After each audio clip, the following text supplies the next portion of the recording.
All right, real quick, just wanted to show you guys a good tool that you can use as a small unit leader, and how I like to use it and implement it into my daily operation. So I like to keep a HASTY terrain model kit in my main pack. It's really accessible right here. Also keep some other like small unit leader tools like a patrol log and just a dense tholes with me. Getting into the HASTY terrain model kit, I'll show you guys what I have in here and what I use it for. So this is the actual bag itself. I got it from Extreme Outfitters just out in town, IVO Camp Lejeune. What we got in here is a sample opboard like Warno card I like to use. It's very easy, dry erase, because in the field, you don't have like ample amount of paper to just use. I like to keep just an assorted amount of just cord. Yeah, sure, it's all tangled up. I just use this a lot. You can use the red and all the other colors to identify certain things that are maybe on your objective or around your objective. Also keep some nails, because whenever you need like a small stick to use for your terrain model, you just always can't find one. So I like to use nails, a pointer, because again, the intent with this kit is that it's scalable. So if I'm not necessarily in the field, I can use this on a whiteboard with magnets or anything like that. So I like to use this pointer. It's really cool, really nifty. Second thing is the actual like pieces themselves. So these are all magnetic, which is really nice because we spend a lot of time on ships. Ships for the most part are magnetic, so you can use these on boat to either teach your guys a class, or when you're out in the field, you can just simply place it on the ground and use it to mark certain things. And you can add, take away to this. There's a lot of things you can use these pieces for, so I really like that. And again, it's just a lot more of the same pieces than just like a marker. So your regular matte pens work really great with these. Um, that's just what I keep in here. Now we're going to show you guys how I would implement this out in the field for something like an ambush. All right, Jen. So real quick, what we're going to do is try and give you guys a demonstration on how you would use this like scalable HASTY terrain model kit. We'll just use this in like the context of an ambush. So again, the context of this is like we're doing multiple operations. We're in the offense. We have to maintain a certain pace and tempo, but we have a amount of time that we can actually set something up, because you want a visual aid if possible, because it really helps you assist in conducting like a rehearsal of concepts. Also, what we call a rock walk.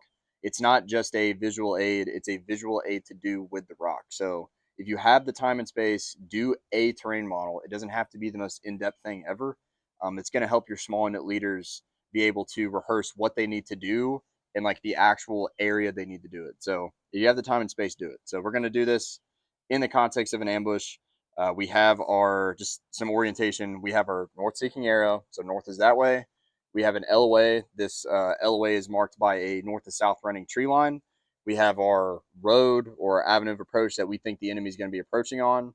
Their direction of movement is going to be initially east to west, and it's going to curve to the south.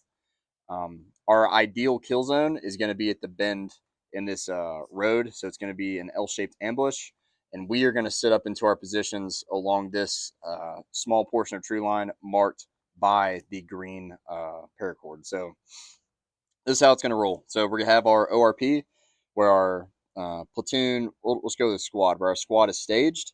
ORP and our CCP are going to be co-located. We're initially going to push out on our leader's recon. So we'll have RNS1. It's going to consist of the squad leader, the support element team leader, the assault element team leader, and some security. So we can take our RNS with our security, push up to our release point. We can stage our packs if we want to, stage any type of gear, maybe leave someone at the release point if it's a low visibility ambush.